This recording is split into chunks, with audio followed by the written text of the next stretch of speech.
Каз Дамато 80-жылдары легендарлуу машыктыруучу болгон. Ал Флойд Паттерсон жана Хосе Торрестердин жылдыздарын жандырган.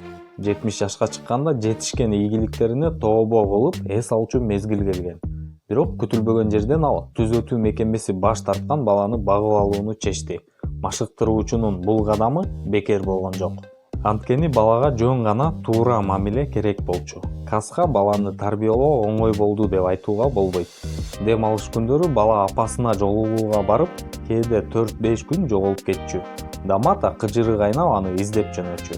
Каз ага көгүчкөндөрдүн тукумун өстүрүүгө мүмкүнчүлүк берди. Бул анын кичинекей кезинен бери хоббиси эле жана Майк Тайсон аттуу баланын жашоосун түп тамырынан бери өзгөрткөнгө түрткү болгон. Салам достор, Санжар. Профессионал спортчунун сыноолорун анын физикалык формасы, техникасы, тактикалык даярдыгы жана таланты менен гана чектөөгө болбойт. Психология көбүнчө эң маанилүү компонент болуп эсептелет. Бала кездеги жаракат, айлана чөйрөдөгү кысым, түшүнбөстүктөр, мунун баары биригип ал канчалык күчтүү жана акылдуу, тез жана ыкчам, чебер жана таланттуу болбосун анын карьерасына тоскоол болушу мүмкүн. Бул чыгарылышта биз жогоруда айтылып кеткен сөздөргө далил болгон Майк Тайсондун өмүр баянын айтып беребиз. Андыктан ыңгайлуу отуруңуз жана бул каналга катталып, дүйнө таанымыңызды кеңейтиңиз. Баштадык. Бала кезинде Майк өзүн коргой алган эмес. Жашы жете элек бейбаштар аны тынымсыз кордоп, ачык эле шылдыңдашчу. Бир жолу алар Тайсонго кол салышып, бейбаштардын бири Тайсондун сүйүктүү көгүчкөнүнүн башын бурап өлтүрөт. Буга Майк чыдай албай өзүнөн бир топ чоң кылмышкерди сабап салат. Ошол замат баланы коркок жана ыйлак деп эсептегендер аны сыйлай башташты. Көп өтпөй Тайсон кылмыштуу топтун катарына кабыл алынып, уурулукту үйрөнгөн. Ошентип ал кылмыштуулуктун тайгак жолуна түштү. Майк күзөт бөлүмүнө 38 жолу түшүп, 13 жашында ата-энесинин андан көңүлү калган. Мектепте эң начар окуган балдардын катарына кирип, Нью-Йорктогу оңдоп түзөө билим берүү борборуна жөнөтүлөт. Ушул сыяктуу окуяларда көп кездешкендей, бул мекемелер билим берип тарбиялабай эле башка нерсе менен алектенишет. Ошондон улам жашы жете элек кылмышкерлер бойго жеткенде чоң кылмышкерлерге айланышы айдан ачык көрүнүп турат. Жок дегенде кандайдыр бир жол менен кырдаалды оңдоо үчүн окуу жайга Тайсондун кумири чакырылган. Мухаммед Али мезгил менен бейбаш өспүрүмдөр тарбияланган жерлерге барып турчу. Аны менен Али балдарды коомдогу туура жашоого шыктандырууга аракет кылган. Бир жолу Али Тайсон тарбияланган окуу жайга барганда, аны көрүп таасирленген Майк боксер болууну чечет. Тайсондун биринчи машыктыруучусу анын мектептеги мугалими Бобби Стюарт болчу. Ал мурунку мушкер болгон. Бобби Майкка бир шарт койду. Тартип жана окууда жетишкендиги менен машыгуу мүмкүн. Ушунчалык берилүү менен Тайсон теннисин жана бокс техникасын машыктыра баштады. Ал күзгүнүн алдында апперкот же сол колунун соккусун 15 мүнөт машыктырчу. Артта калган деп эсептелген окуучунун жетишкендиктери жакшырып, машыктыруучусу ага үйрөткөнгө эч нерсем калбады деп эсептей баштайт.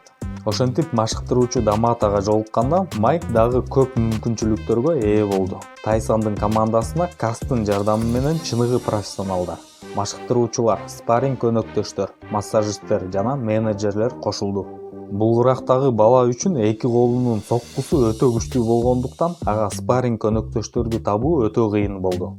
Бирок физикадан тышкары ал жиндидей өжөлүк менен тактиканын үстүнөн да иштеген. Каздын үйүндө беттеш тасмаларынын бүтүндөй коллекциясы болгон. Тайсон аларды кайра көрүп турчу. 15 жашында Майк сүйүүчүлөр рингинде дебют жасаган. Ушул деңгээлде ал жолуккан атаандаштарынын биринин артынан бирин кулаткан. Тайсон менен жолукпоо жана ден соолугуна коркунуч келтирбөө үчүн атаандаштары мушташтап айылап утулуп беришкен деген имиштер дагы айтылып келет. Ушул ритмде ал 1982 жылы болгон жаштар Олимпиада оюндарына чейин жетет.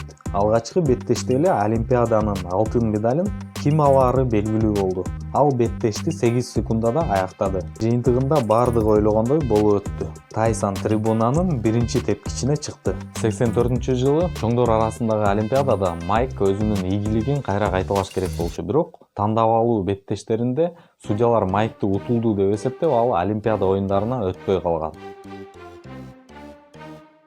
Каз Дамато 88-жылдагы Олимпиаданы күтпөй өз окуучусун профессионал деңгээлине өткөрүп берүүнү чечти. Бул деңгээлдеги Тайсондун биринчи беттеши 1985-жылы болгон. Атаандашы Эктор Мерседес болду. Дебют мыкты болуп, биринчи раундда эле техникалык нокаут. көрүүчүлөр бул жигиттин келечеги чоң экенин божомолдошкон. Майк алар күткөндөн да ашып түшүп таң калтырды. 1985-жылы 15 беттеш өткөрүп, бардыгын нокаут менен аяктаган. Көбүнчө алгачкы 2 раундда. Тайсон адамга окшогон чыдамкайлыкты көрсөттү. Анын айрым беттештеринин ортосу 8-9 күн эле болгон. Бул көрүнүштө анын ошол мезгилдеги бардык беттештери эч кандай кыйынчылыксыз өткөндүгү менен түшүндүрсө болот. Майктын 20-кармашында нокаутка туруштук берген жалгыз мушкер Джеймс Тиллис болгон. Ошентип 1985-жылдын башында гана профессионалдык бокста дебют жасаган мушкер биринчи титулуна катуу ылдамдыкта умтулду. Бирок ноябрь айында Тайсон коркунучтуу кабар алат. Анын устаты пневмониядан көз жумат. Устатынын аракети менен Майктын жашоосу кескин өзгөргөн. Майктын колун түшүрбөөгө даматанын функцияларын өз колуна алган Джим Джейкобс жол берген жок. Ал ошондо Кас үчүн титулду жеңип ал деп Тайсонду шыктандырган. Кур үчүн беттешке чыгуу үчүн 17 мушташтын 16сында ишенимдүү жеңишке жетишкен Марвис Фрейзерди жеңүү калды. Тайсон үчүн оор беттеш божомолдонгон. Чындыгында ал беттеш 30 секундада аяктады. Тревор Бербик менен оор салмактагы YBS беттеши экинчи раундда жыйынтыкталды. Майктын сокку сериясынан кийин атаандашы 3 жолу беттешти улантууга аракет кылды. Бирок бутуна тура алган жок. Судья мушташты токтотууга мажбур болду. Ошентип Тайсон бир нече уникалдуу рекордторду коюп, оор салмактагы эң жаш дүйнө чемпиону аталды. Дебюттан баштап титулга ээ болгонго чейин 1 жыл 8 ай гана убакыт керектелди. Кийинки беттеште дагы бир наам. Тайсон Джеймс Смитке каршы беттеште упайлар боюнча WBA'нын курун жеңип алган. 1987-жылы болгон мушташтын натыйжасында Майк Тони Такерди жеңип, IBF титулун жеңип алган. Уруш учурунда Тайсондун оң колу сынган. Бирок судьялар ага бир добуштан жеңишти беришти. Ошентип Майк дагы бир жетишкендикти багындырды. 21 жашында оор салмактагы эң жаш талашсыз чемпион болду. Андан кийин Майк катары менен 6 жолу курларын ийгиликтүү коргоду. Аны эч нерсе токтото албагандай сезилди. Ал ортодо Тайсон актриса Робин Гивенске үйлөнөт. Кас өлгөндөн кийин ал көзөмөлсүз калган. Ошондуктан командасы үйлөнүү үлпөтүнө оң көз караш менен карашты. Бирок көп өтпөй жубайы "Мен Тайсондун аялымын, эми мен баарын башкарам" деп Майктын жумушуна кийлигише баштады. Кийин аялы жана кайынэнеси Майктын банктагы эсептерин ачууга аракет кылышкан. 1988-жылы март айында дагы бир сокку болду. Көрсө машыктыруучусу Джим Джейкобс 8 жылдан бери лейкемия менен күрөшүп жүргөнүн Тайсондон жашырып жүргөн экен. Акыры оору жеңип, машыктыруучусу көз жумат. Ошентип Майк Дон Кингдин көзөмөлүндө болуп калды. Ал Тайсондун спортчу катары өнүгүүсүнө салым кошпой, шоу кылып Тайсонду көбүрөөк акчага сатуу жөнүндө ойлонгондой болду. Бара-бара бир жагынан Кинг, экинчи жагынан аялы. Мурдагы менеджерлер анын кызыкчылыгында иштебегенине ишендиришти. Мындан тышкары Дон Кинг Тайсондун аялына каршы оюн ачык айтып, ага тоскоолдук кылганын билдирген. Андан кийин аялы Робин жана анын апасы Майктын токмоктогондугу жөнүндө билдирүүсү менен сотко кайрылган. Ажырашуунун чулуулгандуу процесси 1989-жылы аяктап мүлктү бөлүштүрүшкөн. Бул окуялар Тайсонду сындырды. Анын жашоосуна түнкү клубтар, баңгизат жана алкоголь келди. Дон Кинг Майктын эң начар мүнөзүн чыгарууга мүмкүнчүлүк берди. Анткени бул мүнөзү анын персонасына адамдардын кызыгуусун арттырган. Ошондон улам эч ким түшүнбөгөн окуя болду. Кинг Тайсондун машыктыруучусу Кевин Рунини кызматтан кетирүүгө көндүрдү. Көпчүлүк ушул учурда Майктын ийгиликтүү спорттук карьерасынын аягынын башталышы деп эсептешет. Кийинки титул коргоого Тайсон таптакыр даярданбагандай көрүндү. Анын атаандашы Джеймс Дуглас болгон. Ага кумар оюндары 42 коэффициент менен акча кабыл алып жатышкан. Бирок Майк кайрадан бүткүл дүйнөнү таң калтырды. Чындыгында кемитүү белгиси менен ал бардык курларын тарттырып жиберди.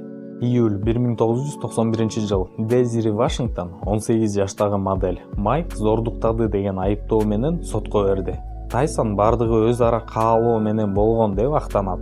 Сот процесси 6 айга созулуп, 1992-жылы 10 февралда Тайсон 6 жылга эркинен ажыратылган. Жаңы жашоо, Кас жана командасы жок, оор тагдырдан кача алган жок. Моюнга алыш керек. Тайсон колун түшүргөн жок. Исламды кабыл алып, темир тор артында машыгуусун улантты.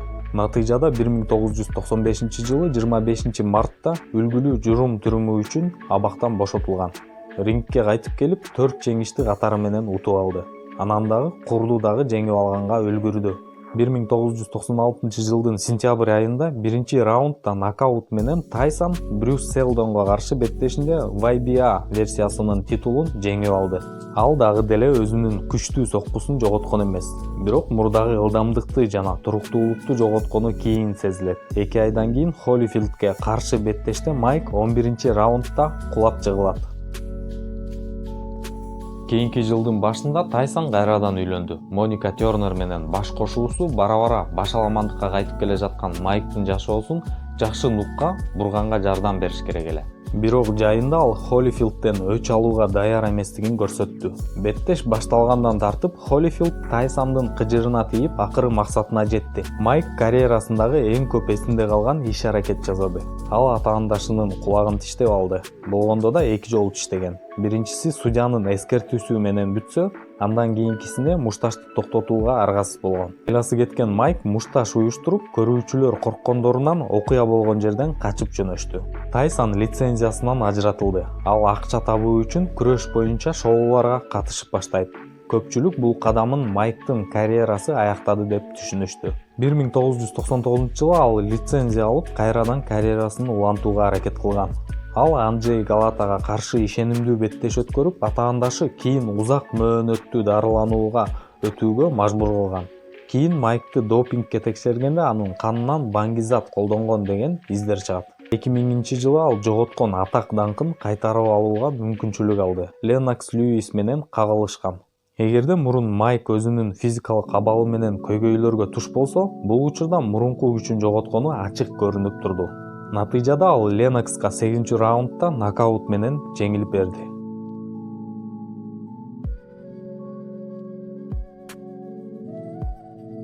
Андан кийин дагы 3 ийгиликсиз беттеш болгон. Акырында Тайсон мындан ары бокстун аброюн түшүргүм келбейт деп өзүнүн спорттогу карьерасын жыйынтыктаган. Ошентип тарыхтагы эң мыкты деп атала турган мушкердин жылдызы өчүп калды. Достор, аягына чейин көргөнүңүздөргө чоң рахмат. Эгерде видео жакса лайк басып, биздин каналга катталганды унутпайбыз. Жана бул видео менен WhatsApp, Facebook группалардан бөлүшүп койсоңуздар жакшы болмок. Кийинки видеолордон көрүшкөнчө.